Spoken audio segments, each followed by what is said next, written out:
പക്ഷെ മനസ്സിനെ ഞെക്കുന്ന ഒരു കാര്യം അവതരിപ്പിക്കാനാണ് ഞാൻ ഇവിടെ വന്നത്. ഞെട്ടരുത്. അലൻ എന്നോട് ചോദിച്ചു ഒരു ദിവസം, മെസ്സേജ് അയച്ചിട്ട് ചോദിച്ചു, ശ്രീ എനിക്ക് കുറച്ച് കാര്യങ്ങൾ സംസാരിക്കാനുണ്ട്. ഞാൻ പറഞ്ഞു എന്താണ്? അപ്പൊ ഇങ്ങനെ നമുക്കൊരു ചായയൊക്കെ കുടിച്ച് സംസാരിച്ചാണെന്ന് ചോദിച്ചപ്പോ പുള്ളിക്കാരൻ ഇടപ്പള്ളി വന്ന് ഞാനും അങ്ങനെ പോയിട്ട് സംസാരിച്ചു. എന്നിട്ട് അപ്പൊ പുള്ളി എന്നോട് പറഞ്ഞു എനിക്ക് തന്നെ ഭയങ്കര ഇഷ്ടമാണ്.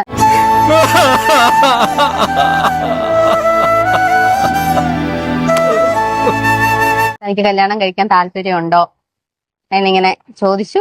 ശിശുപാലൻ ചേട്ടാ, എനിക്കൊരു സോഡ വാങ്ങിച്ചോണ്ടോ? കുറച്ച്. അപ്പൊ ഞാൻ ഒന്ന് ആലോചിച്ചിട്ട് പറയാന്ന് പറഞ്ഞു. പിന്നെ ഞാൻ വീട്ടിൽ ചെന്നു, കുറെ നേരം ഇരുന്ന് ആലോചിച്ചു. എന്നിട്ട് എത്തിയ തീരുമാനമാണിത്. എന്നെ പറ്റിക്കണ്ട, എനിക്കറിയാം ഏപ്രിൽ ഫൂൾ അല്ലേ. കുറെ നേരം ഇരുന്ന് ആലോചിച്ചു. എന്നിട്ട് എത്തിയ തീരുമാനമാണിത്.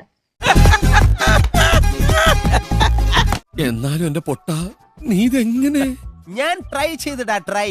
എന്റെ ട്രൈ കണ്ട അവള് വീണു. എന്നാ പിന്നെ ഞാൻ ഇറങ്ങട്ടെ. എന്നിട്ട് ഒരുപാട് കാര്യങ്ങൾ ചെയ്തു തീർക്കാനുണ്ട്.